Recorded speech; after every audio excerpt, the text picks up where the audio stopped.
प्यार भरा जय भीम, नमो बुद्धा। और जैसे कि हमें पता है कि हमारा ये वर्ष 1 जनवरी से हमारा 2023 वर्ष शुरू हुआ है और 1 जनवरी शौर्य दिवस के नाम पे हमने पूरे भारत में हमने 1 जनवरी को मनाया है। तो बहुत बहुत शुभकामनाएं शौर्य दिवस की और नए साल की आप सभी को। और हम भी 1 जनवरी 2023 को हम नागपुर में थे, या नागपुर से हम अमरावती और यवतमाल की तरफ हम प्रवास कर रहे थे। तो काफ़ी हमने अपने नए साल की शुरुआत लोगों को मिलने और धम्म के साथ में रहने के अनुभव के साथ में हमने शुरुआत की है। और मैं उम्मीद करता हूँ कि आप लोगों की भी शुरुआत 1 जनवरी की ऐसे ही रही होगी, ताकि हमारा ये वर्ष जो है 2023 धम्ममय हो और धम्म के और गहराई में हम जा सकें। हमारी पुराने वर्ष का अंत और नए वर्ष की शुरुआत बहुत ही अच्छी तरह से रही है, क्योंकि 25 से 30 तक हमारा ब्रह्मचारी परिषद थी। उसमें काफ़ी अच्छा समय हमें बिताने को मिला और बहुत सारे ऑर्डर मेंबर के साथ संघ के भीतर बाहर और पूरे संसार में हम संघ बनती की जो विरासत है संघ के माध्यम से किस प्रकार से प्रचार प्रसारित हो रही है, इस पे बहुत सारी चर्चाएं हुई है। तो वैसे पुराना साल और नया साल एक तौर से देखा जाए तो हम सब के लिए कोई ऐसी घटना नहीं है जिसे लोग सांसारिक तौर पे मनाते हैं। ये हमारे लिए रोज़ का ही पुराना दिन और नया दिन होता है। जब हम जागरूक होते हैं तो हमारे लिए पुराना साल और नया साल एक क्षण में ही हर क्षण में आता है, हर दिन में आता है। तो बहुत बहुत शुभकामनाएं। और शुभकामना के साथ जो आज जिस विषय को लेकर मैं आपके बीच में बात करने वाला हूँ, स्व आसक्ति से विमुक्ति की ओर, ये विषय जब कर्मादित्य जी ने मुझे फ़ोन किया कि आप क्या इस शनिवार को कुछ बात करना चाहोगे, तो मैं वैसे यूनिवर्सिटी में एग्ज़ाम चल रही, तो मैं व्यस्त भी हूँ। मेरा इतना किताबों के साथ में अध्ययन नहीं हुआ है, लेकिन ये विषय में काफ़ी मेरे जीवन के बहुत समीप है। और हम सभी जो ऑर्डर मेंबर हो या इस संघ से जुड़े हुए हम सभी मित्र हो, इसी विषय के साथ में हमारा अभ्यास हो चुका है कि हम हमेशा और हर विषय के अंदर हम अपनी स्व क्या है, आसक्ति क्या है, और आसक्ति से ऊपर उठने का जो हमारा उद्देश्य है, निर्वाण की तरफ या विमुक्ति की तरफ जाने का, तो इन बातों को हमने काफ़ी बार सुना है, अभ्यास किया है। तो धम्म के प्रवास में जब हम चल चुके हैं या काफ़ी लंबे समय से हम यात्रा कर चुके हैं, तो मुझे ऐसा लगा कि मैं भी 16 साल से इस संघ में, या 16 साल के पहले भी 10 साल अगर मैं अपने मित्र प्रोसेस की काउंट करता हूँ, तो करीबन 25 वर्ष के आसपास से मैं इस संघ से जुड़ा हूँ। आप लोगों में से भी बहुत सारे ऐसे मित्र ऑर्डर मेंबर होंगे कि 25 से भी ज़्यादा वर्ष से इस संघ से जुड़े हैं। तो जब से हम संघ से जुड़े हैं, जब से हम अभ्यास कर रहे हैं, जब से हम धम्म को समझ रहे हैं, तो कहीं ना कहीं इस शब्दों को हमने अनेकों बार सुना है और समझने का भी हमने प्रयास किया है। कुछ बातें हमें शायद समझ में भी आई होगी, कुछ बातें हमें समझ में नहीं भी आई होगी। तो आज मौका है कि इस बात को हम थोड़ा और गहराई से, मैं कुछ अपने अनुभव से, कुछ बुद्ध और भंते या बौद्ध साहित्य के माध्यम से जो जिसका वर्णन किया गया है या जिसके बारे में हमें अनुभव हम अभ्यास करने वाले हैं, वो कहीं ना कहीं एक दूसरे के साथ में जुड़ा हुआ है। जब मैं अपनी बात करता हूँ तो वो धम्म की ही कुछ न कुछ मात्रा में बात होती है। जब हम बुद्ध की शिक्षाओं को सुनते हैं, भंते की शिक्षाओं को सुनते हैं, तो वो भी कहीं न कहीं उसी धम्म में से कुछ ऐसी बातें होती है कि जो हमारे हृदय को स्पर्श करती है, या हमें धम्म को जीवित रखने के लिए या धम्म को और गहराई में समझने के लिए हमें मदद करती है। तो ऐसा बिल्कुल नहीं है कि जो हम धम्म जीवन जी रहे हैं वो सिर्फ बाहर से आता है, ऐसा नहीं है। सुना सुनाया धम्म नहीं है, बल्कि धम्म जो है वो जीने वाला धर्म है। हम जीवित होकर उसका अनुभव करते हैं एक मनुष्य होने के नाते, और उस अर्थ से धम्म को समझना और उसकी शुरुआत जहाँ से होती है और जिस मार्ग से होते हुए जिस दिशा की तरफ जाती है, यही इस विषय का एक मूल आधार है कि स्व से शुरुआत होती है। हमारा जो प्रवास जो है स्व से शुरुआत होता है और स्व के आसक्ति को समझते हुए वो आगे बढ़ता है और वो विमुक्ति के विमुक्ति का जो शहर है, विमुक्ति का जो नगर है, या विमुक्ति की ऐसी जगह है जिसे हम सुखावती कहते हैं, जिसे हम निर्वाण कहते हैं, उस दिशा की तरफ ले जाता है। तो यहाँ पे इस विषय के अंतर्गत हमें तीन बातों को हमें खास ध्यान रख के समझने का प्रयास करना है, क्योंकि इस विषय को पसंद करने का मेरा स्वयं का भी कारण रहा है कि मैं इस विषय को इसलिए पसंद किया हूँ क्योंकि मेरे पूरे अनुभव के आधार पर जब मैं धम्म को देखता हूँ, या आप लोग भी अगर अपने अनुभव के आधार पर जब धम्म को देखते हैं कि सही में धम्म कहाँ से उत्पन्न होता है, या धम्म की जो धम्म का जो स्रोत है, या धम्म से हम जो कर्म करते हैं कुशल और अकुशल, वो कहाँ से उत्पन्न होता है। तो बुद्ध की पहली गाथा में अगर हम देखते हैं, धम्म पद में बुद्ध ने स्वयं ही कहा है सभी धम्म जो है मन से उत्पन्न होते हैं, मनोपुब्बंगा धम्म। तो मनोपुब्बंगा धम्मा इसका मतलब ये है कि जो भी हमारे विचार, भावनाएं और हमारे कर्म, सब कुछ मन से उत्पन्न होता है, चित्त से उत्पन्न होता है, और इस चित्त को ही कहीं ना कहीं हम अपने व्यवहारिक तौर पे स्व, मैं, मेरा कहते हैं। तो उसकी खोज करना बहुत ज़रूरी है। अगर हम सही में आध्यात्मिक जीवन के गहराई में उतरना चाहते हैं तो स्व की पहचान होना वो बहुत ही ज़रूरी है। जब तक हमें स्व की पहचान नहीं होती है तो बहुत सारे हमारे धर्म के जो अनुभव है या हमारा जो होने वाला विकास है उसको हम पहचान नहीं पाते। जो मैंने भी अपने जीवन में देखा कि मैं देख रहा था कि इतने सालों से मैं आगे क्यों नहीं बढ़ पा रहा हूँ, मुझे समझ में क्यों नहीं आ रहा है। तो मुझे इस बात का एहसास हुआ कि हमें अपने स्व के बारे में ही हमें कुछ स्पष्टता नहीं होती है। हमारा स्वयं का स्वभाव क्या है, या स्व किसे मैं कहता हूँ, और स्व का पहचानने का मेरा तरीका क्या है, इस बातों का कहीं ना कहीं हमें अनजान होते हैं और हम नहीं समझ पाते हैं, और आचरण करने के साथ हम आगे बढ़ना चाहते हैं।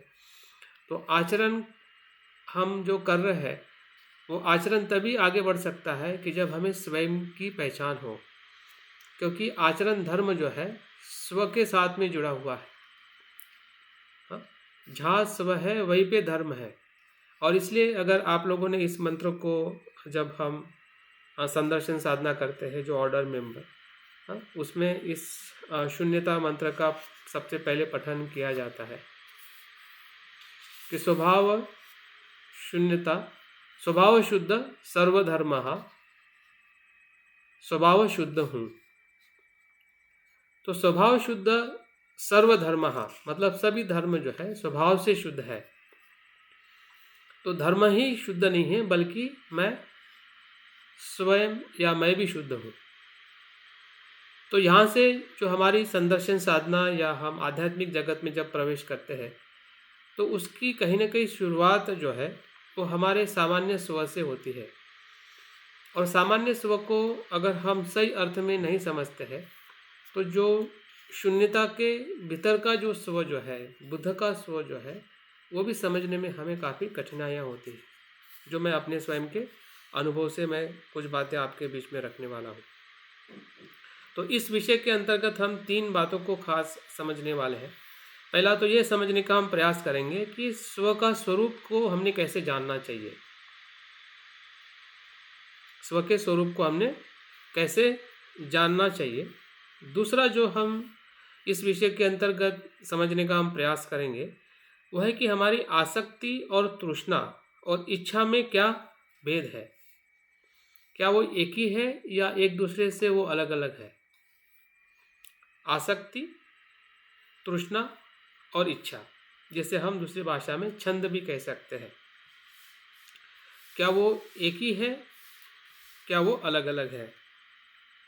और तीसरा और जो महत्वपूर्ण जो तत्व जो हमें समझना है वह है स्व आसक्ति को हम कैसे अनुभव करें। स्व आसक्ति को हम कैसे अनुभव करें।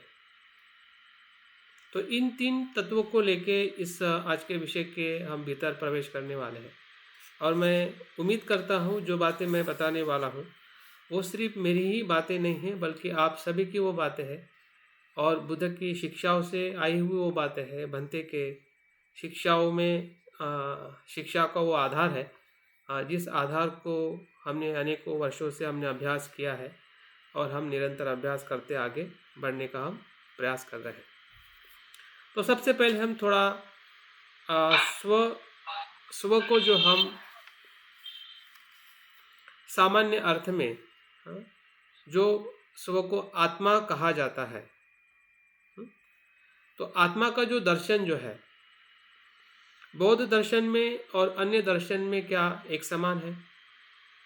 तो इतिहास के तत्व को या इतिहास को जब हम देखते हैं, जो स्व का जो अस्तित्व जो बौद्ध धर्म में जो है, जिसे हम आत्मा कहते हैं, हाँ, उसका अस्तित्व जो है वो दर्शन के तौर पे नहीं है। बौद्ध धर्म में आत्मा नहीं है, अनात्म दर्शन है। लेकिन बौद्ध धर्म के अलावा जितने भी दर्शन हैं, फिर वो ब्राह्मण हो, हिंदू हो या अन्य जितने भी धर्म हो, उसमें आत्मा का अस्तित्व स्वीकारा गया है, स्व का अस्तित्व स्वीकारा गया है। तो थोड़ा हमें इसलिए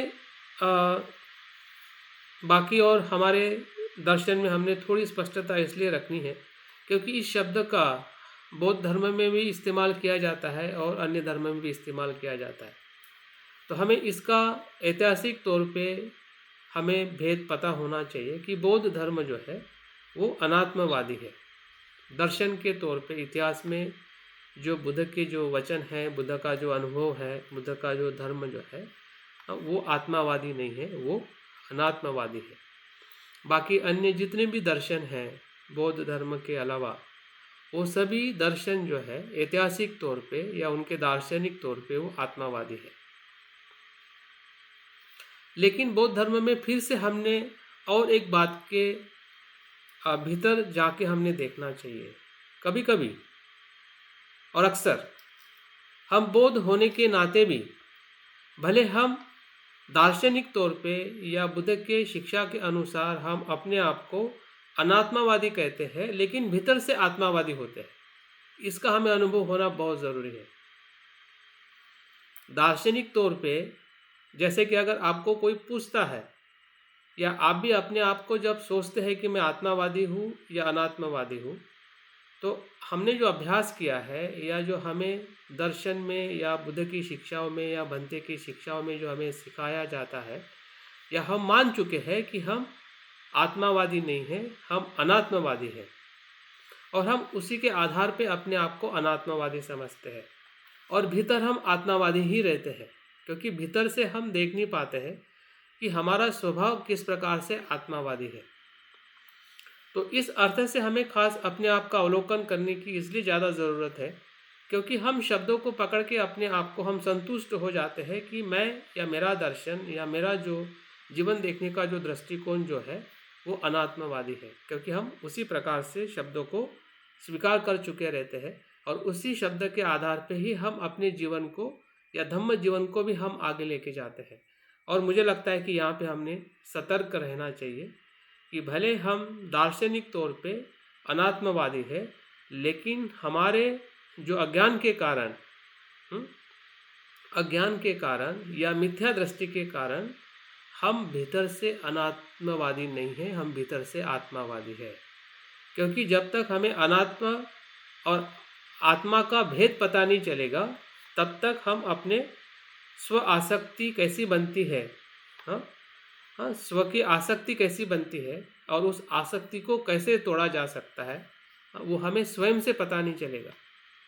अभी स्वयं से पता चलने का मतलब यह है कि हमें शब्दों से तो पता चला है, जो अभी तक हम अभ्यास कर चुके हैं, शब्दों से हमें पता चला है कि हम आत्मवादी नहीं हैं, हम अनात्मवादी हैं। लेकिन उससे आगे क्या, उससे आगे बढ़ने का हमारा जो प्रयास जो है, वो कहीं ना कहीं शब्दों के आधार पे ही हम प्रयास कर रहे हैं। और मुझे लगता है कि यहाँ पे हमने अपने आप को रोकना चाहिए, यहाँ पे हमने अपने आप को थोड़ा शांत करना चाहिए, अपने भीतर हमने गहराई में जाकर ढूंढने की ज़रूरत है। अगर मैं ये बातें बताना इसलिए चाहता हूँ क्योंकि बौद्ध धर्म का प्रवास जो है स्वयं से ही शुरुआत होता है। भले हमें कितना भी कुछ समझा रहा हो, कितना भी कुछ हमारा अभ्यास हो चुका हो, लेकिन यहाँ से अगर हमें बढ़ना है, अगर हमने व्यक्ति का अभ्यास किया होगा या जो बौद्ध धर्म में जो श्रोतापन्न होने का जो पथ जो है, वो किसी के दूसरे के आधार पर नहीं चलता है। इवन जो हमने जाना है, शब्दों में जो जाना है, उस पे भी नहीं आगे जाता है। शब्दों में हम तो बहुत ही यथार्थ में जानते हैं कि हम अनिश्वरवादी है, हम अनात्मवादी है, हम वैज्ञानिकवादी है। हमें शब्दों में पूरी भली भांति पता है कि हम अंधश्रद्धा को नहीं मानते हैं, ये नहीं करते, वो नहीं करते हैं। लेकिन भीतर से जो हमारा जो मन जो है वो उसी प्रकार से चलता है, क्योंकि उसको हम ढूंढने का प्रयास नहीं करते हैं। हम शब्दों के जाल में इतने फंस चुके हैं या फंसकर हम आध्यात्मिक जीवन को वहीं पे रुके हुए हैं। हाँ, और वहाँ से अगर हमें आगे बढ़ने का अगर हमें प्रयास करना है तो सबसे पहले हमने अपने स्व पे अटैक करना है कि व्हाट इज अ स्व, स्व क्या है। जो मैंने शब्दों में जाना है या अभ्यास के माध्यम से जाना है, क्या वही पर्याप्त है कि जो जानकारी मेरे लिए आगे लेके जाएगी? क्या मुझे भीतर भी अपने स्व को ढूंढना है? तो जब हम स्व को ढूंढते हैं तो हमें उसके बहुत सारे शब्द दिखाई देते हैं। स्व के इर्द गिर्द जो है बहुत सारे शब्दों से ये शब्द घिरा हुआ है। अभी मैं बताता हूँ। स्व को हम अत्त भी कहते हैं। अभी बुद्ध के वचनों में अत्त दीप भव ये शब्द आया हुआ है। अगर स्व नहीं है तो ये अत्त कहाँ से आया? अत्त का मतलब बुद्ध क्या बताना चाहते हैं? अत्तानी अत्तानो नातो, अत्तानी अत्तानो गति, ये शब्द भी अत्त के साथ में जुड़ा हुआ है कि हम ही स्वयं के मालिक है और स्वयं ही स्वयं को गति देने वाले हैं। तो स्व और अत्त किस अर्थ में है, यह हमें समझने की बहुत ज़्यादा ज़रूरी है। अगर हम सही अर्थ में विमुक्ति की ओर जाने का हम प्रयास कर रहे हैं तो हमारे स्व की जो अनुभूति जो है वो हमें स्वयं ही लेनी पड़ेगी। शब्दों को थोड़ा हमें छोड़कर भीतर ढूंढना पड़ेगा। हाँ, कि मैं अपने स्व को किस प्रकार से देख पा रहा हूँ या समझ भी पा रहा हूँ कि नहीं। क्योंकि बुद्ध का धम्म जो है आर्य लोगों के लिए है, पुद्गल लोगों के लिए है, हाँ? नोबल के लिए है, आर्य बनने के लिए, प्रज्ञावान बनने के लिए। अगर हम अपने आप को प्रज्ञावान अगर नहीं बना रहे हैं तो निश्चित ही हम सही अर्थ में बुद्ध के साधक या बुद्ध के उपासक नहीं हो सकते। तो हमें अपने आप को एक नोबल बनाने का, एक आर्य बनाने का जो प्रयास जो है वो स्व के सही अर्थ में पहचान होने से होता है। अगर हम 4 आर्य सत्य की भी बात करते हैं, जो पहला आर्य सत्य जो है दुख, तो दुख का एहसास कहाँ से होता है? मैं से होता है। मैं को हम जानेंगे तभी दुख का एहसास होगा। मैं को नहीं जानेंगे तो दुख का एहसास नहीं होगा। जो असमाधान का दुख जो है वो मैं का ही दुख है। मैं का दुख ही असमाधान का दुख है। तो मैं को हमें पहचानना पड़ेगा कि सही में मैं क्या है, स्व क्या है, मेरे भीतर मुझे स्व का क्या अनुभव हो रहा है। हाँ, शब्दों में नहीं। शब्दों में तो बहुत सारी मेरे पास में, आपके पास में या साहित्य में हमें जानकारी मिल सकती है, लेकिन स्व को जानने के लिए हमें शब्दों को थोड़ा छोड़कर दूसरे स्तर पे हमें आना पड़ेगा। हम्म, और स्व का मतलब ये भी होता है कर्ता, मैं, मेरा, अहंकार, आत्मा, सेल्फ। इन सभी शब्दों के इर्द गिर्द जो है स्व शब्द घूमता है, जिसे हम कर्ता कहते हैं कि मैं कर रहा हूँ, मैं कर्म कर रहा हूँ, ये मेरा है, ये मैं हूँ, ये अहंकार। अहंकार मतलब मैं के साथ में जो हम निर्माण करते हैं। आत्मा मतलब कुछ तो भी ऐसा तत्व कि जो पंचस्कंदों से अलग है, ऐसा कुछ जो सॉलिड, जो अपरिवर्तनशील जो है, ऐसा कुछ एहसास भीतर का, उसको हमें समझ में आना चाहिए कि ऐसा कुछ एहसास मेरे भीतर है। फिर वो द्वेष के लिए हो सकता है, लोभ के लिए हो सकता है। कभी कभी हम अक्सर ऐसा कहते हैं कि मैं ऐसा ही हूँ, मेरा स्वभाव ऐसा ही है। जब हमें ऐसा लगता है तो हमें समझ में आना चाहिए कि वो मेरी आत्माभावी और आत्मवादी दृष्टि है। वो मेरा आत्मा का स्व है। तो उसको, स्व को हमारे इर्द गिर्द या हमारे भीतर उसको पहचानना, समझना, ये हमारे लिए बहुत ही ज़रूरी है। तब जाके हम वो स्व का जो स्वभाव जो है, स्व कैसे निर्माण होता है,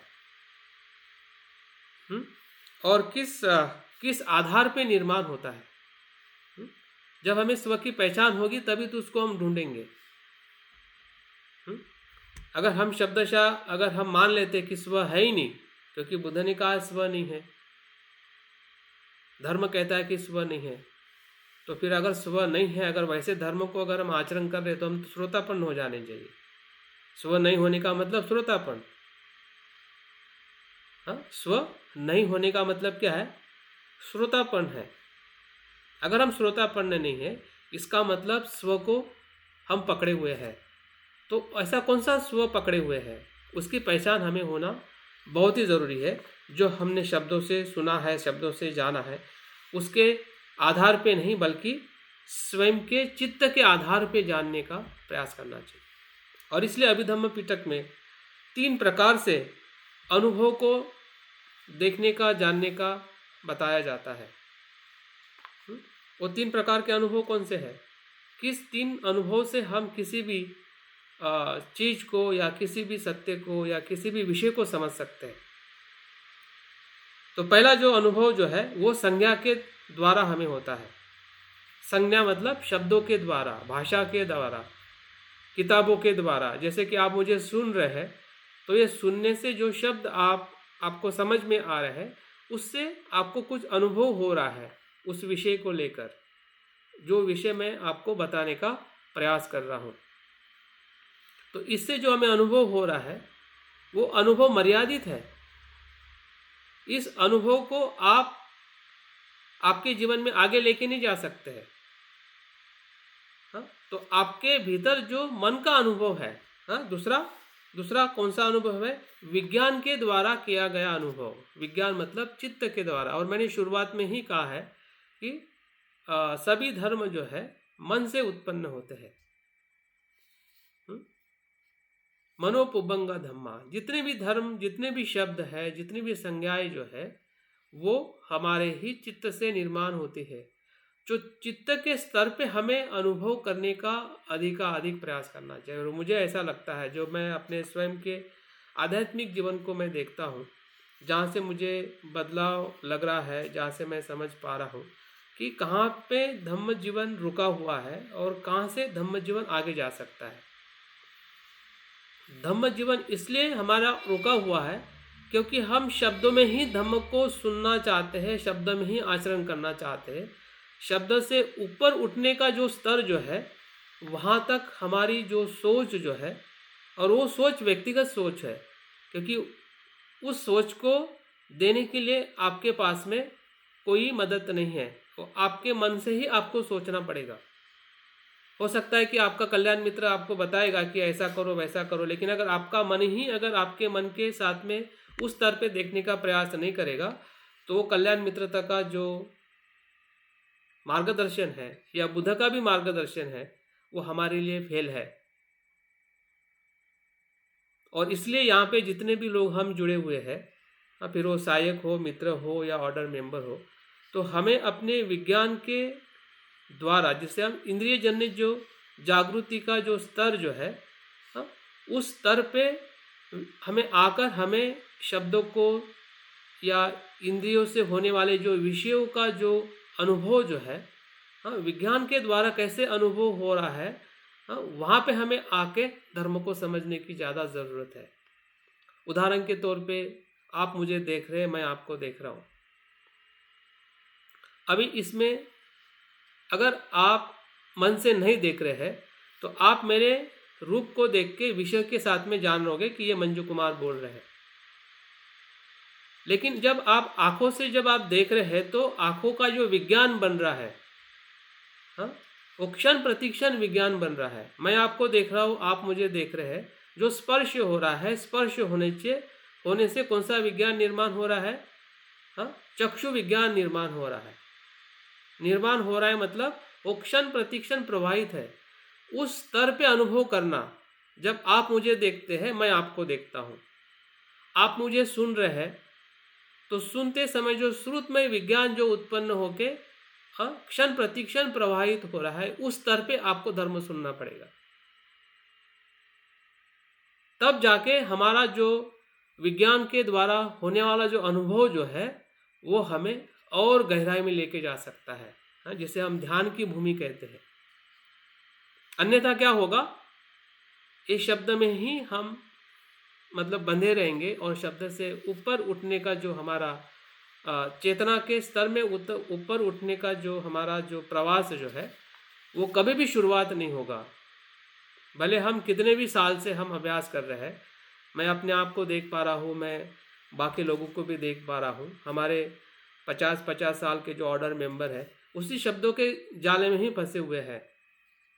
हमारे ऑर्डर मेंबर ही नहीं, बल्कि बाकी जो भी धम्म का बौद्ध जीवन जी रहे हैं, और वो ऊपर नहीं उठ पा रहे हैं, इसका मतलब यही है कि उसी धम्म के शब्दों के साथ में ही धम्म का आचरण कर रहे हैं। चेतना के स्तर पे जो अनुभव होकर धम्म का जो आचरण करना है, वो कहीं ना कहीं हम समझ नहीं पा रहे हैं। जो मैं अपने जीवन को भी देख पा रहा हूँ, शायद आप भी अपने जीवन को देख सकते हैं कि किस प्रकार से हम संज्ञाओं में ही हम बंधे हुए हैं, संज्ञाओं में ही हम फंसे हुए हैं।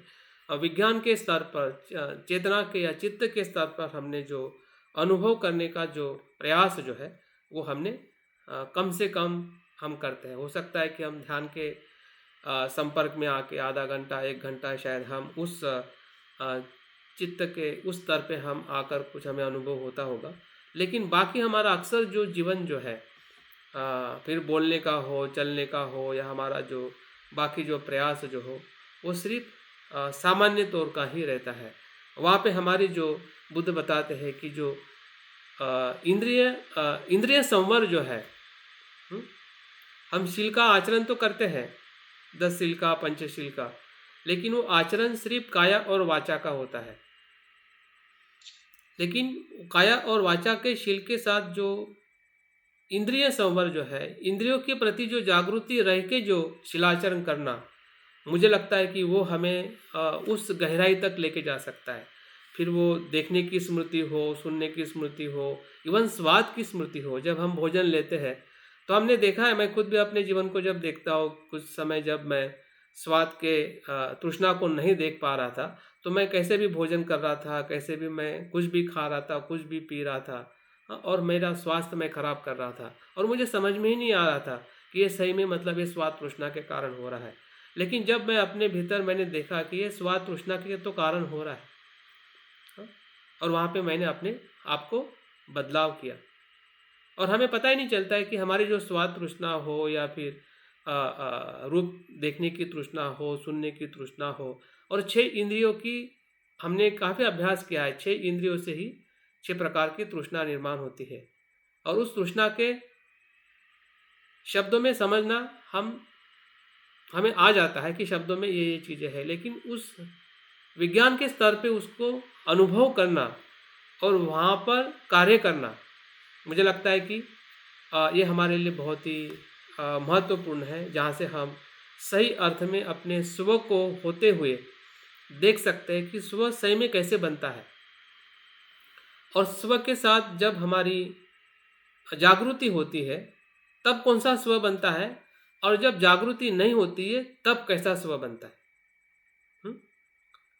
यही जो बुद्ध की शिक्षा में जो स्व होना और स्व नहीं होना, इस स्तर पे आकर ही हम सही अर्थ में हम अपने आप को अनात्मवादी कह सकते हैं। जब हम स्व बनते हुए, हाँ हाँ, स्व की उत्पन्न होने की जो प्रक्रिया को देखते हुए जब हम देखेंगे या देखने का जब हम प्रयास करेंगे, तो निश्चित ही है कि हमारा जो स्व देखकर या स्व को जानने का जो हमारा तरीका जो है, वो हमारे पास में एक बहुत बड़ा अनुभव देके आगे जा सकता है। और इसलिए बंदे कहते हैं कि जो हमारी जो सामान्य जो चेतना की जो अनुभूति जो है, वो सभी सभी जगह पे एक समान होती है। देखिए अभी स्व कैसे बनता है। सामान्य जो अनुभूति जो है वो सभी समय में एक समान होती है।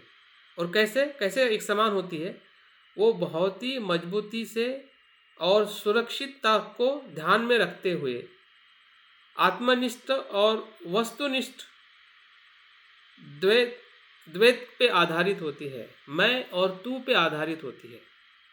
और मैं और तू इसलिए निर्माण होता है क्योंकि उसमें हम अपनी एक सुरक्षितता, मजबूत सुरक्षितता का अनुभव उसमें हम करते हैं। मैं वहाँ से शुरुआत होता है। मैं की शुरुआत जो है द्वैत से होती है। और पूरा संपूर्ण हमारा ज्ञान जो है द्वैत के आधारित ही हम निर्माण करते हैं या उसका हम अनुभव करते हैं। फिर उसमें हमारे विचार हो, आचरण हो, या पूरा ऐसा कह सकते पूरा जो संसार जो है इसी ही द्वैत पे निर्माण हुआ है। जैसे अगर द्वैत की अगर मैं बात करता हूँ, सुख और दुख, यश और अपयश, निंदा और प्रशंसा, जन्म और मृत्यु, मैं और तू, कर्ता और कर्म, मतलब सुबह और शाम, आप कोई भी चीज़ देखिए, हार्ड और सॉफ्ट, मतलब आप किसी भी तत्व को आप पकड़िए, उसका आपको अपोजिट मिलेगा। फिर वो भौतिक तत्व हो या अगर कुशल अकुशल, सुंदर कुरूप, मतलब पूरा जो हमारा जो सामान्य जो जागृति जो है, इस द्वैत के आधारित ही हमारी सामान्य जागृति का निर्माण होता है। और इसको हमें समझना बहुत ज़रूरी है, क्योंकि हम इसको समझेंगे तभी हम स्व आसक्ति के ऊपर उठने का हमारा प्रयास होगा। अगर हमें स्व आसक्ति किस में है और स्व सही में बनता भी है या नहीं बनता है, स्व सही में नित्य है या अनित्य है। शब्दों में तो हमने जान लिया कि स्व अनित्य है, स्व हमने जान लिया कि वो अनात्म है, लेकिन क्या वो पर्याप्त है? क्या वो हमें निर्वाण की तरफ लेके जा सकता है? क्या वो हमें विमुक्ति की तरफ ले जा सकता है? वो स्व की अनुभूति हमें विमुक्ति की तरफ लेके नहीं जा सकती है। हमें खुद अपने भीतर जो है स्व का निर्माण कैसे होता है। जैसे कि उदाहरण के तौर पे अगर मैं समझाना चाहूँगा कि हर क्षण प्रतिक्षण हमारा मन प्रतिक्रिया देता है। जैसे कि आपको इंद्रिय से जिस विषय का स्पर्श हो रहा है, अभी यहाँ पे जो स्पर्श हो रहा है, शब्दों का स्पर्श हो रहा है जो मैं बोल रहा हूँ, और उस शब्दों के स्पर्श से आपके मन में एक वेदना निर्माण हो रही है, और उस वेदना को जब आप प्रतिक्रिया देते हैं तो वहाँ पे एक स्व बनता है, और प्रतिसाद देते हैं वहाँ पे एक स्व बनता है। दोनों जगह पे स्व बन रहा है, लेकिन जो प्रतिक्रिया देने वाला जो स्व जो है वो क्या कर रहा है, वो द्वंद्व में लेके जाता है। जैसे कि अगर आपको पसंद शब्दों को अगर आप पसंद कर रहे हैं या आपको पसंद हो रहा है, हाँ, आप लाइक कर रहे हैं, इसका मतलब यह है कि कुछ आपके साथ में नापसंदी भी है। पसंदी और नापसंदी की जो प्रतिक्रिया जो है वो निरंतर हमारे वेदनाओं के साथ में बनी हुई रहती है।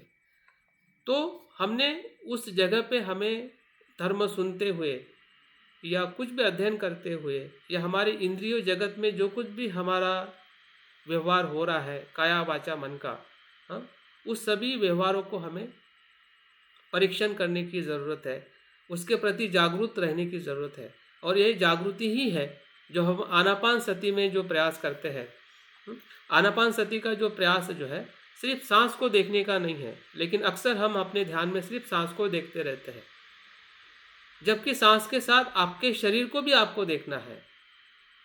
सांस के साथ में मन में आने वाले जो विचार है, हाँ, या भावनाएं हैं, हाँ, उसके प्रति भी जागरूक होना है कि मेरे भीतर इस प्रकार की भावनाएं आ रही, इस प्रकार के विचार भी आ रहे हैं, जो मैं अपने मन के उस अवस्था में उसको देख पा रहा हूँ, शब्दों में नहीं। शब्दों में देखने से चीज़ें हमें स्पष्टता से दिखाई नहीं देती है।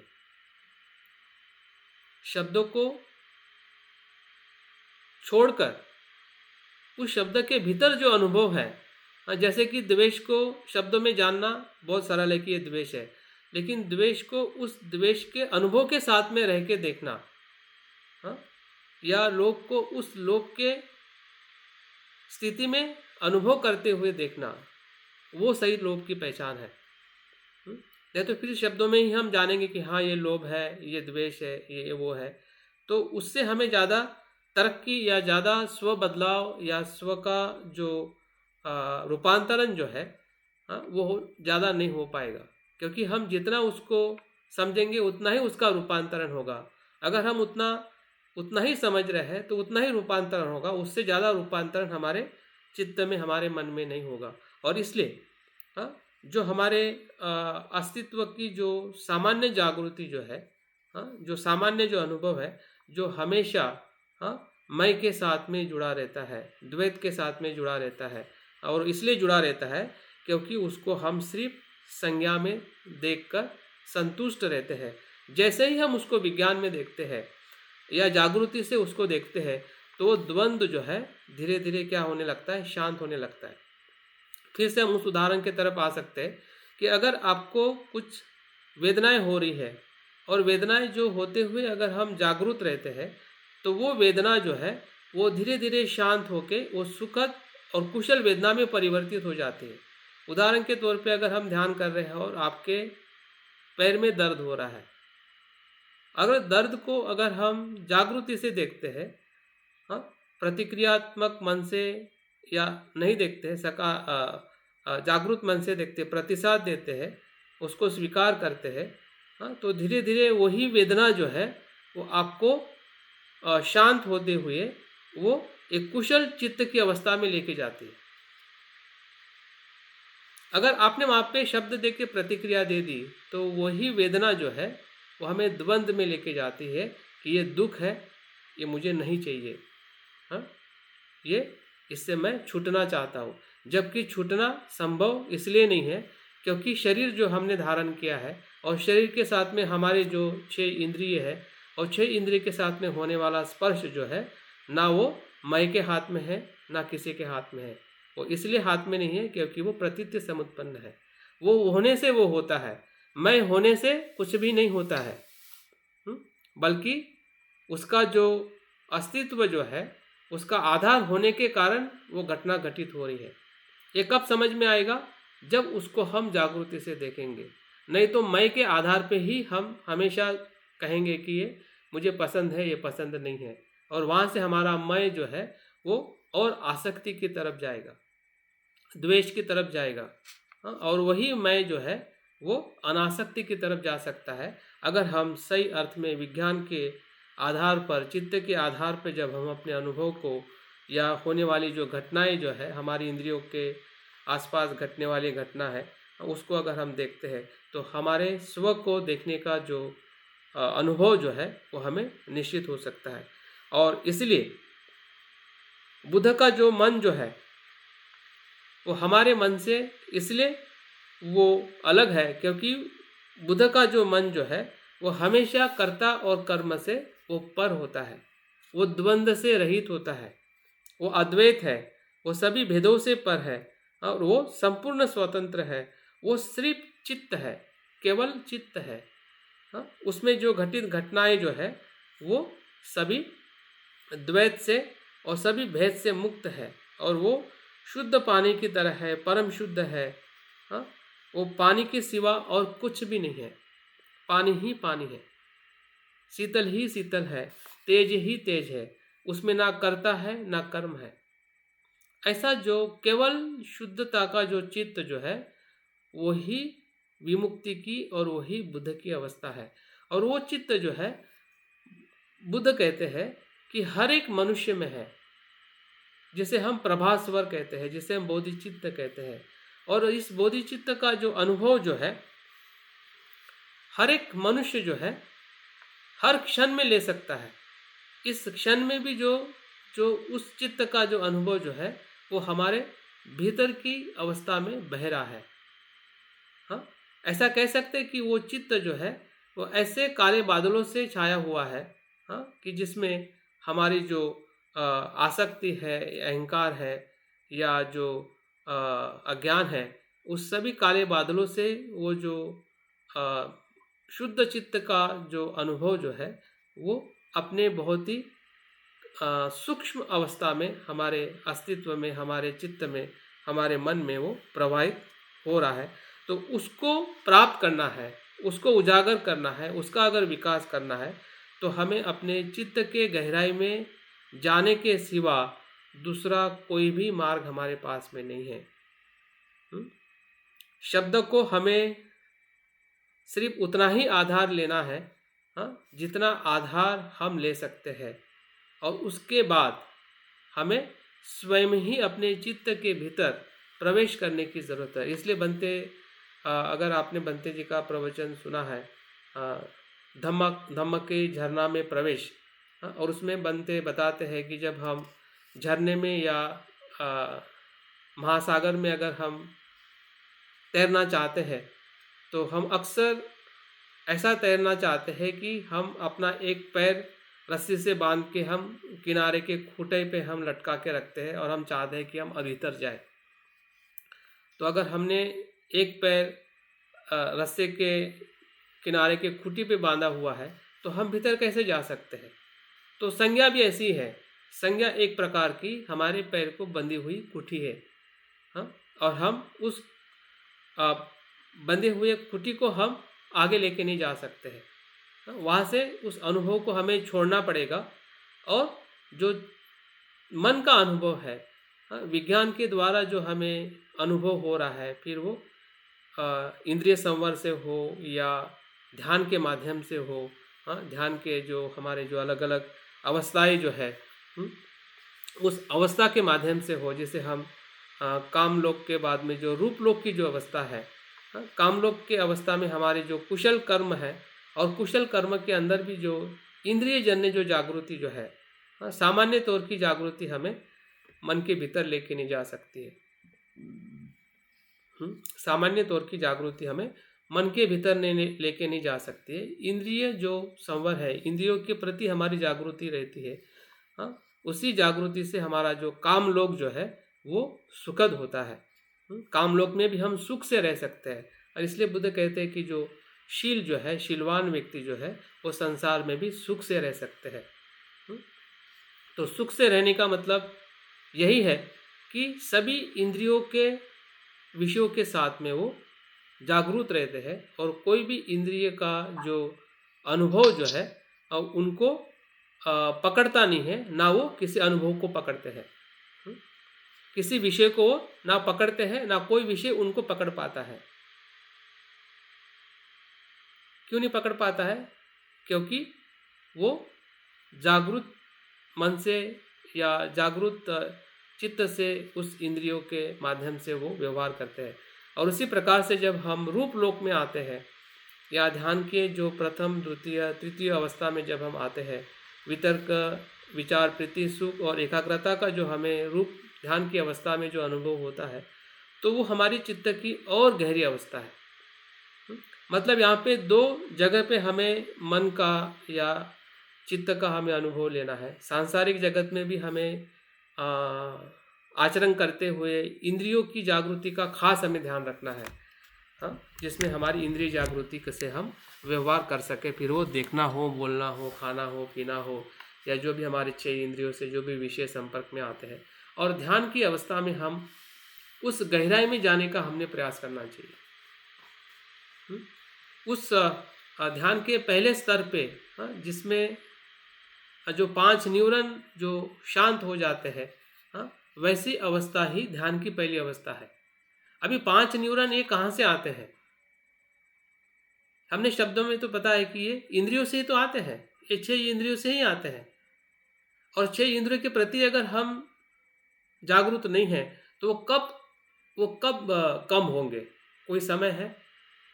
अगर आज कम नहीं हो पा रहे हैं तो कल भी कम नहीं होंगे, क्योंकि आज ही हमें समझ में नहीं आ रहा है कि यहाँ से आ रहे हैं, यहाँ पे मुझे इंद्रिय संवर होने का मुझे आचरण करना है। शील का आचरण तो हम करते ही हैं, लेकिन शील का आचरण के भीतर जो दूसरा और एक स्तर है, इंद्रिय संवर का, मन के साथ में जागरूक रह के आचरण करने का, मुझे लगता है कि वहाँ पे हमें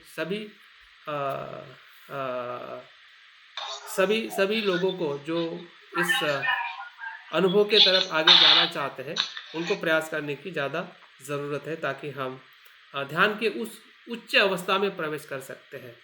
क्योंकि बुद्ध के पूरे धम्म में चित्त का ही विकास होना ही बुद्ध का मार्ग है। ध्यान का दूसरा अर्थ है कि मन को प्रशिक्षित करना ही ध्यान है। अगर मन जागरूक नहीं हो रहा है, प्रशिक्षित नहीं हो रहा है, तो हमने ध्यान पे भी क्वेश्चन उठाना चाहिए। क्या सही में हम उस चेतना का विकास करने के लिए ध्यान कर रहे हैं या ध्यान करने के लिए ध्यान कर रहे हैं?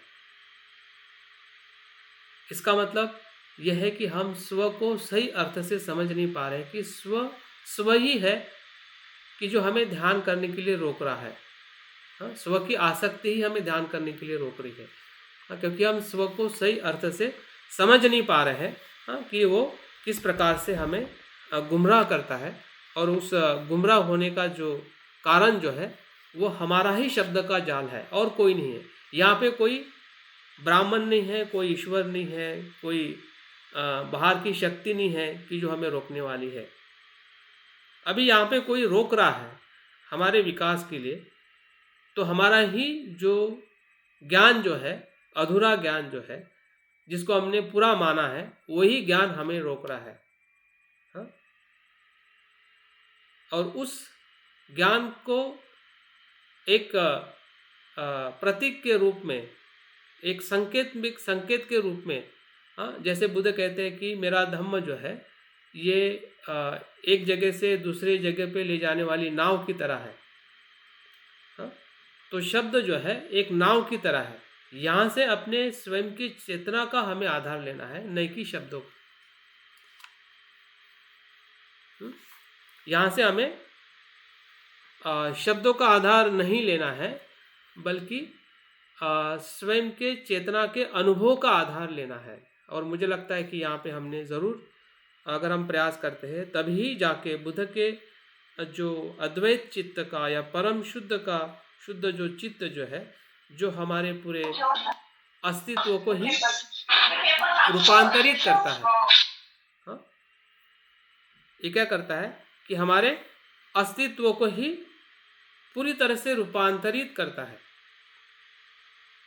वो तब रूपांतरित करता है कि जब हमें इसका द्वैत होने का जो अनुभव है, कि मैं कहाँ पे हूँ और बुद्ध का जो चित्त कहाँ पर है, बुद्ध के चित्त का अनुभव कहाँ पर है, और इसकी जो ज्ञाप जो है, इसका एहसास होना ही आध्यात्मिक जीवन की उन्नति का सबसे महत्वपूर्ण स्रोत है।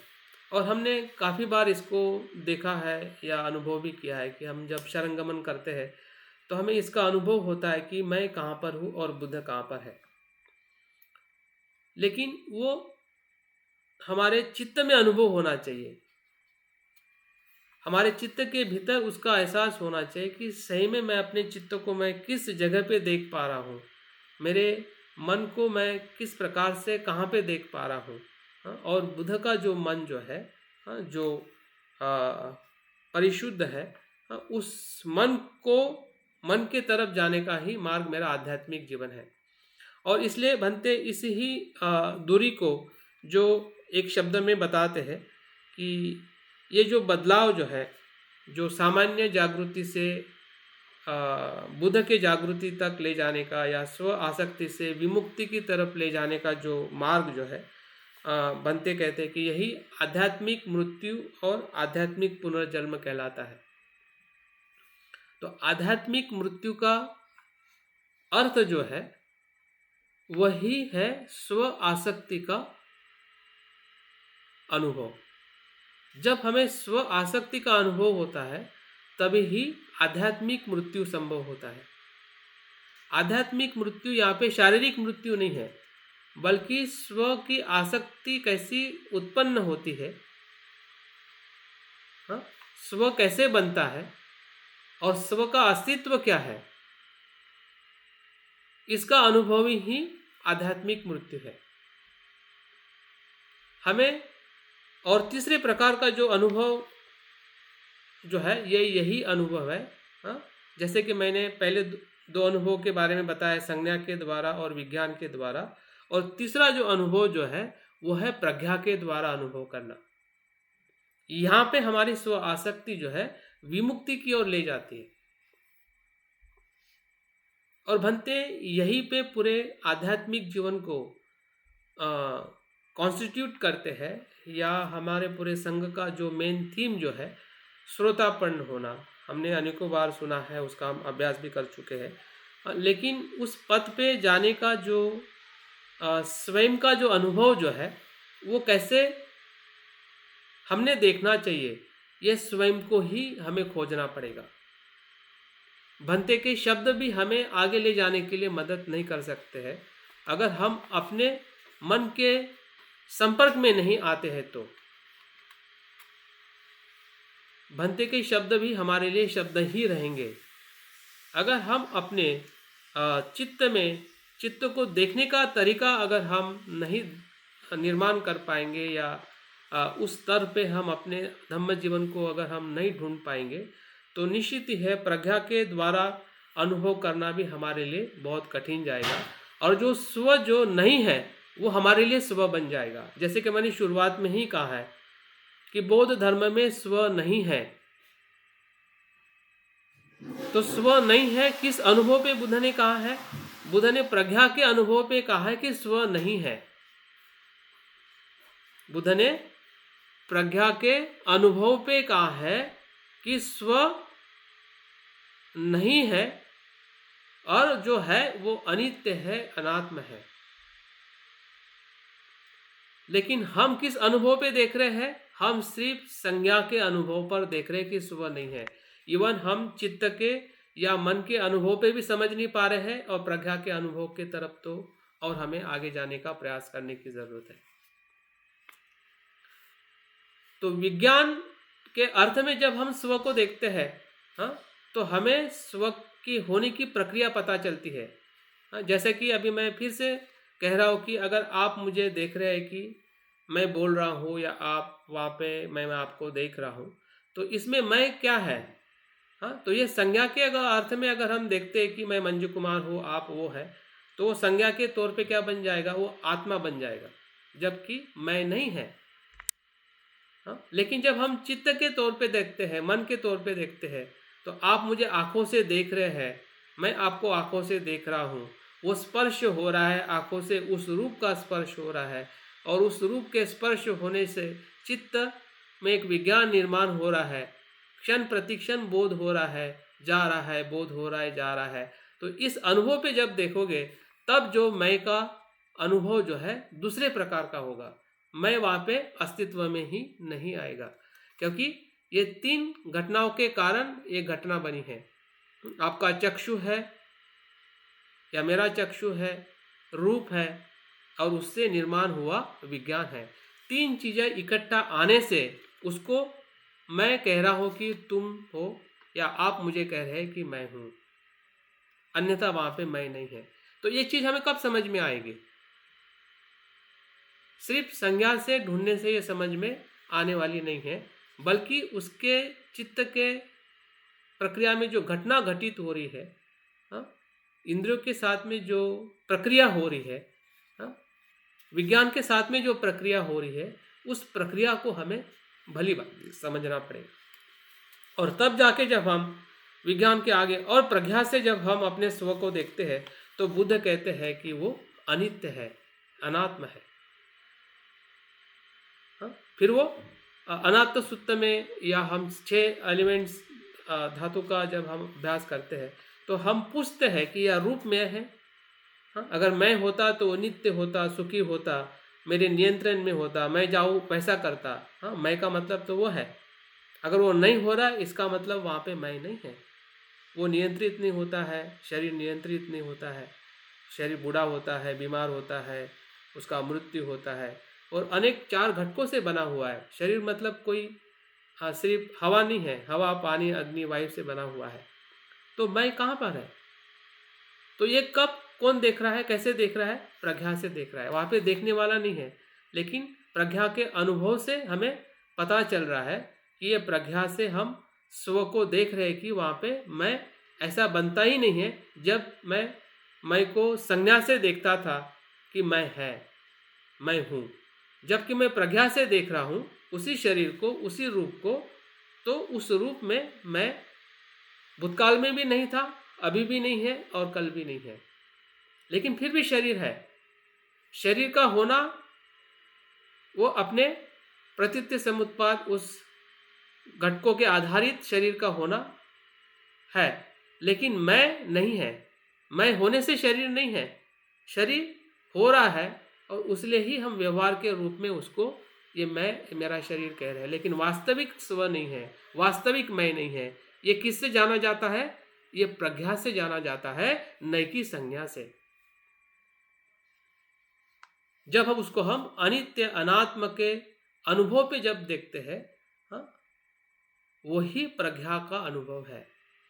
और ये शब्दों में ही देखने से पर्याप्त नहीं है। जो मैं बोल रहा हूँ या जो हम सुनते हैं और उसी को मान बैठते हैं कि हाँ मैं तो देख रहा हूँ, मुझे समझ में आ रहा है, समझ चुका है, लेकिन ऐसा बिल्कुल नहीं है।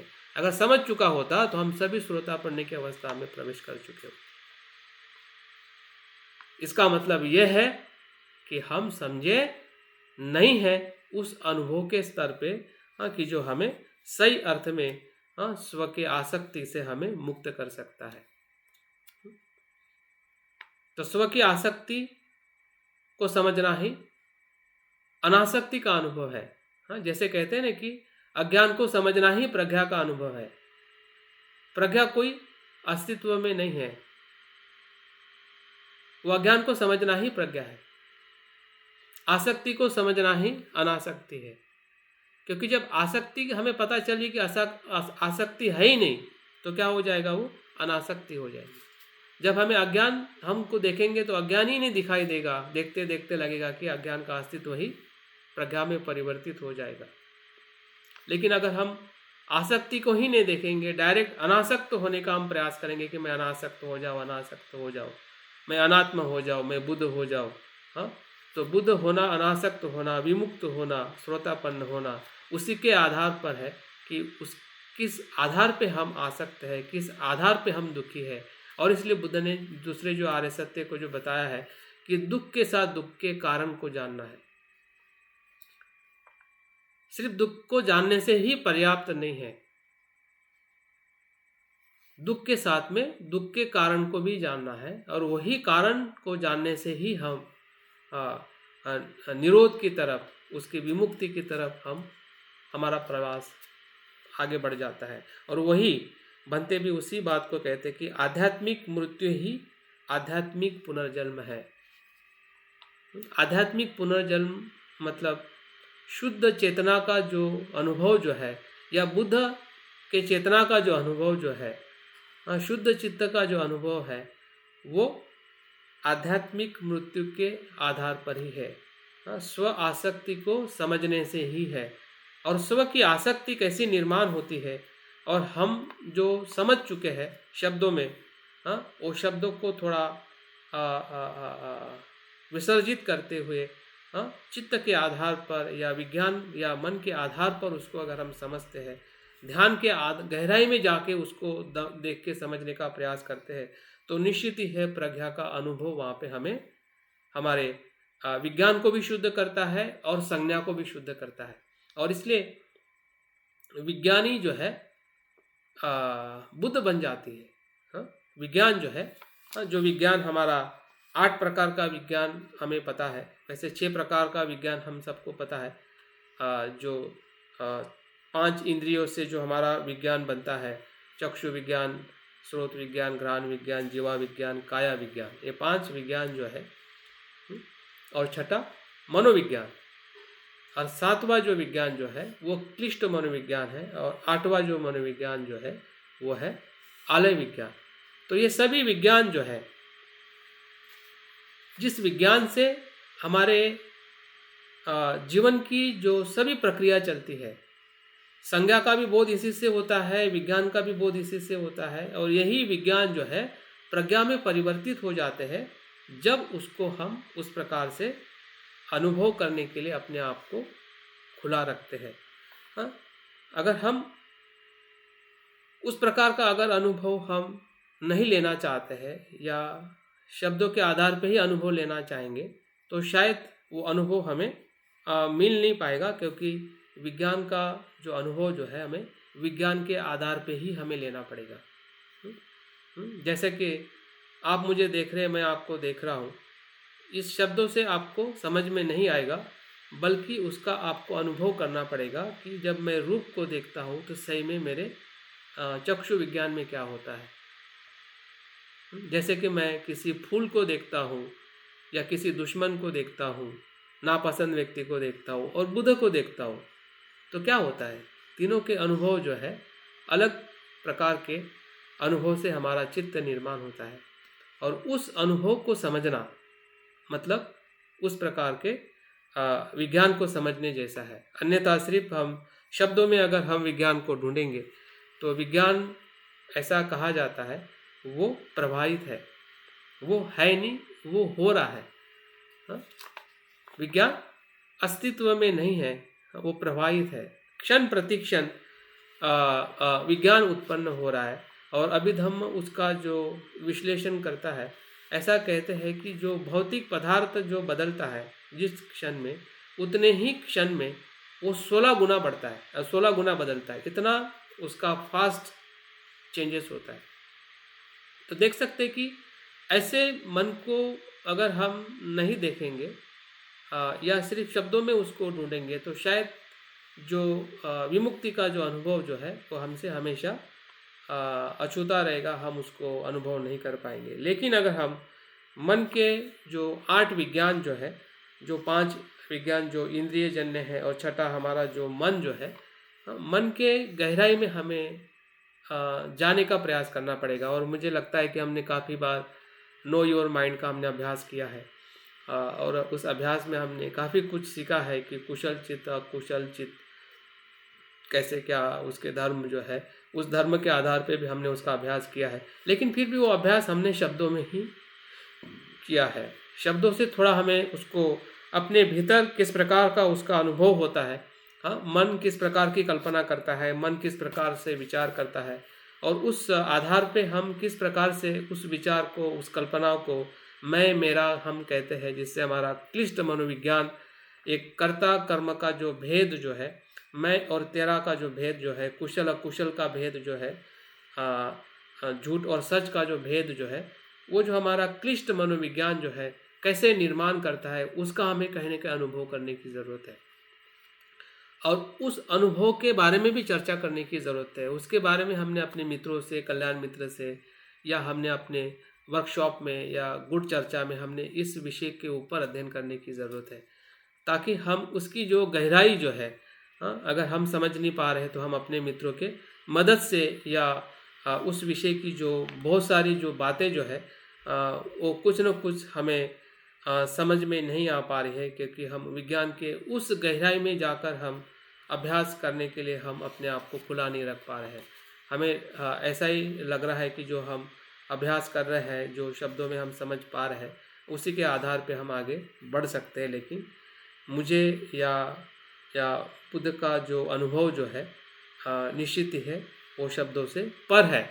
और इसलिए बुद्ध को भी प्रश्न पड़े थे कि क्या मैं इस धम्म को, मेरे इस अनुभव को बता पाऊँ या बताऊँ या नहीं बताऊँ, क्योंकि शब्दों में सही में उसको रखना बुद्ध जैसे महान व्यक्ति के लिए अगर इतना कठिन रहा होगा, तो आप, मैं या हमारे जो भी कल्याण मित्र है, वो फिर भी शब्दों में रखते हैं और हमें बताने का प्रयास करते हैं। तो उसकी जो गरिमा जो है, धम्म की जो गरिमा कितनी सूक्ष्म और विशाल है, जो स्वयं के ही अनुभव से हमें प्राप्त हो सकती है।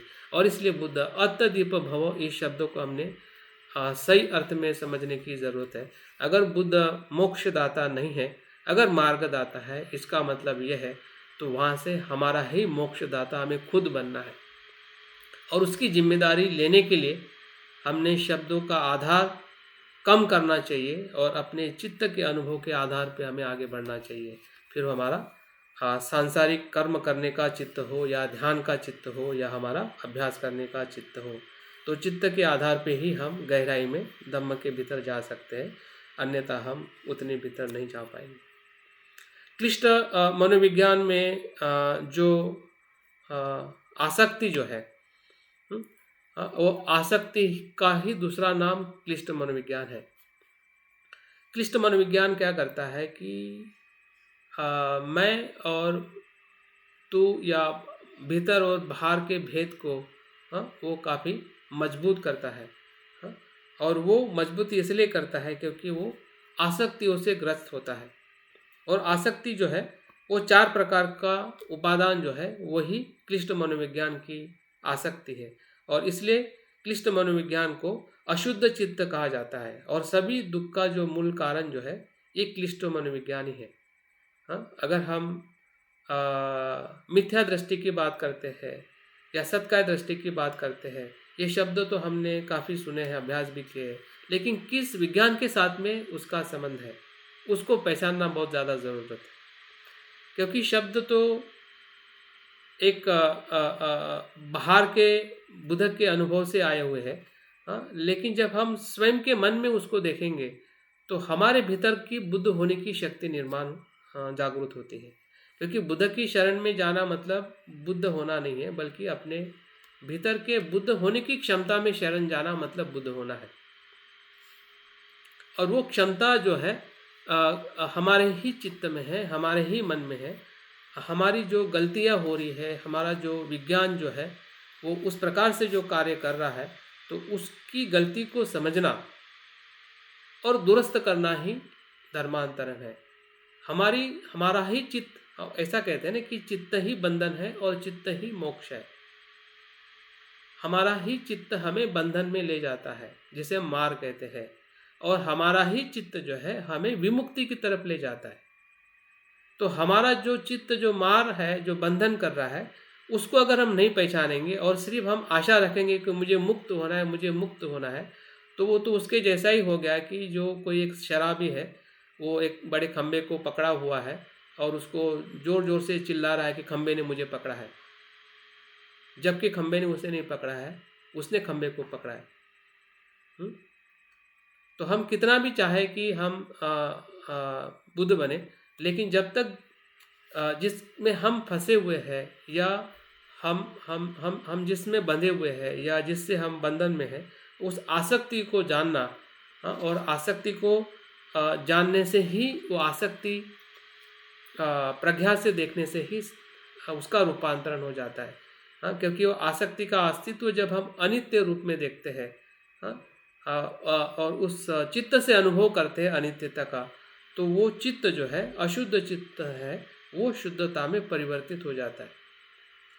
और इसलिए भंते भी कहते हैं कि जो जागृति जो है वो ऐसी आग है कि वो आपके पानी का रूपांतरण बाष्प में करती है। तो हमें हमारे बुराई पे हमें अफसोस नहीं करना है कि हम कितने बुरे हैं, हम कितने लोभ से है या द्वेष से है, बल्कि उसको देखना या उसको जानना, उसके समीप जाके उस चित्त से उसको पहचानना कि इस प्रकार का मेरा चित्त है, इस प्रकार का मेरी आसक्ति है, उसको जानते जानते ही वो रूपांतरित होने लगती है। जब हम उसको मन से और प्रज्ञा से जानते तब, शब्दों से जानने से वो रूपांतरण ज़्यादा नहीं होती है। वो भ्रम रहता है कि मैं जाना हूँ, मैं बदल रहा हूँ, लेकिन भीतर से हम उतने नहीं बदल पाते हैं, क्योंकि वो 4 प्रकार की जो आसक्ति हमें उपादान में बताई गई है वो हमारे क्लिष्ट मनोविज्ञान के साथ में जुड़ी हुई है। तो कौन सी है? वो है एक पहली जो वो आसक्ति जो है वो कामो उपादान है। काम मतलब वही, हाँ? काम मतलब इंद्रिय जन्य हमारी भोग प्रवृत्ति, फिर से उसी जगह पे हमें वापस लेके आता है। काम कामोपभोग मतलब जो 6 इंद्रियों के प्रति जो हमारी आसक्ति जो है, और उसी जगह पे अगर हमारे यहाँ संवर नहीं है तो हम कितना भी धम्म का अध्ययन करें हम आगे नहीं बढ़ सकते। कि जो मैंने भी अपने खुद के आसक्ति को देखा, और स्पेशली जो स्वाद आसक्ति की जब बात करते हैं, जिससे हमें बहुत सारी बीमारियाँ और शरीर में हम उतने निरोगी नहीं रहते हैं, और हमें उसी के बारे में पता नहीं चल पाता है, और हम इधर शील का आचरण करते रहते हैं, लेकिन हम समझ नहीं पाते हैं कि ये कामों उपादान से ही हम अपने शरीर को सही तरीके से या उसको आरोग्य हम प्राप्त नहीं करा दे रहे हैं। और इसी प्रकार से जो दृष्टि की जो आसक्ति जो है, दृष्टि की आसक्ति वही है कि किसी विचारों के साथ में बंधे रहना, उसी दृष्टि के साथ में आसक्त रहना, अपने विचारों से या अपने उद्देश्यों के साथ में हम बहुत उसको आसक्ति में पकड़ के रखते हैं। तो ऐसी दृष्टि, शीलवर्त परामर्श की दृष्टि, आत्मावाद की दृष्टि, मैं इसके गहराई में इसलिए नहीं जाना चाहूँगा क्योंकि हमें सभी को पता है, लेकिन मैं इतना ही बताने का प्रयास कर रहा हूँ कि सभी शब्द जो है वो हमारे मन के साथ में या मन के अनुभव के साथ में जुड़े हुए हैं। तो उधर देखने का हमने प्रयास करना चाहिए, ताकि हम इस शब्दों का जो अनुभव जो है वो कहीं ना कहीं हमारे ही चित्त में अगर हम करते हैं तो हम प्रज्ञा की तरफ या विमुक्ति की तरफ जा सकते हैं। तो अंतिमतः मैं इतना ही पूरे इस मेरे प्रवचन के माध्यम से बताना चाहता हूँ कि हमारा जो विमुक्ति का जो प्रवास जो है वो आपके मेरे हम स्वयं के खुद के हाथ में है। जो हमारा जो शुद्ध चित्त है, बुद्ध चित्त जो है, वो एक पीठ की तरह है, हिमालय की तरह है। और उस चित्त का हमें रूपांतरण करना है। जो बादलों से घिरा हुआ है, जो अशुद्धता के बीज से घिरा हुआ है, और उस अशुद्धता के बीज को या अशुद्धता के जो हमारा जो चित्त जो है, उस चित्त को कैसे परिवृत्त करना है, परावृत्त करना है, उसका बदलाव करना है, उसका रूपांतरण करना है। उस रूपांतरण का ही दूसरा नाम जो है स्व आसक्ति को समझना। और स्व की जो आसक्ति जो है वो किस प्रकार से हम देखते हैं अपने स्व के शरीर के लिए हो या फिर किसी भी विषय मात्रा के लिए हो। जब स्व के लिए आसक्ति होती है, वही आसक्ति अलग अलग स्वरूप में फिर वो धन के लिए, पद के लिए, पति पत्नी के लिए, संसार के लिए वो विस्तारित होती रहती है। और स्व की आसक्ति को अगर हम समझते हैं, और समझने के लिए हमारे पास में जो धम्म जो है, जो हम सुने हैं, जो हम अभ्यास कर चुके हैं, वो संज्ञा के आधार पे ही हमने उसको नहीं देखना है, बल्कि चित्त या विज्ञान के आधार पे अगर हम उसी धम्म को सुनते हैं, पढ़ते हैं और उसका आचरण करते हैं, तो निश्चित ही है प्रज्ञा का अनुभव हमारे बहुत ही समीप है। अन्यथा हम काफ़ी उससे दूर रहने वाले हैं। भले हम अपने आप को कितना भी कहे कि मुझे श्रोतापन बनना है या मुझे विमुक्ति की ओर जाना है। तो मैं अपनी बात को विराम देते हुए मैं इतना ही कहना चाहूँगा, ये सफ़र वैसे बहुत कठिन है, लेकिन कठिन इसलिए है क्योंकि हमने कठिन उसे बनाया है, अन्यथा वो बहुत सरल है। दार्शनिक तौर पे या शब्दों के तौर पे समझना बहुत कठिन है, लेकिन अगर मैं कहता हूँ कि सांस लेना कठिन है या सरल है, तो आप ज़रूर कहोगे कि सांस लेना बहुत सरल है, क्योंकि वो स्वभाव है। तो हमारा भी स्वभाव है बुद्धत्व को प्राप्त करना या विमुक्ति की तरफ जाना, लेकिन उसको हम सही अर्थ से नहीं समझने के कारण काफ़ी हमें कठिन लगता है। लेकिन अगर उसको हम विज्ञान और चित्त के आधार पे अगर हम उसको देखें समझें, तो सत्यता जो है वो क्षण प्रति क्षण घटने वाली प्रक्रिया है। वो शब्दों में नहीं है, ना किताबों में है, ना किसी के कहने में है, बल्कि वो हर क्षण में इसी समय पे शरीर और मन में या इस पूरे अस्तित्व में घटित हो रही है, जिसे हम धम्म कहते हैं। तो धम्म के अनुभव को देखना ही अपने आप को देखना है। और बुद्ध कहते हैं कि जो प्रतीत्व समुत्पाद को देखता है वही धम्म को देखता है, और जो धम्म को देखता है वही बुद्ध को देखता है। तो स्व आसक्ति का होना ये बुरा नहीं है, बल्कि उसको नहीं देखना, उसको जैसा है वैसा नहीं जानना, वो बुरा है। अगर हम जानते हैं तो निश्चित है वो स्व आसक्ति अनासक्ति में परिवर्तित होकर वो विमुक्ति की ओर ले जाने के लिए हमें मदद करती है। तो बहुत बहुत साधुवाद। समय हो चुका है, मैं और ज़्यादा समय ना लेते हुए मेरी बात को यहाँ पे मैं विराम देना चाहूँगा। आप लोगों ने सुना, हो सकता है कि किस बातें समझ में आई हो या नहीं भी आई हो, लेकिन अगर कुछ प्रश्न है, कुछ बातें अगर इस सत्र में नहीं भी होती है, तो आप व्यक्तिगत तौर पे आप मुझे फ़ोन करके भी मेरे साथ बात कर सकते हैं। बहुत बहुत धन्यवाद। जय भीम, नमो बुद्धाय।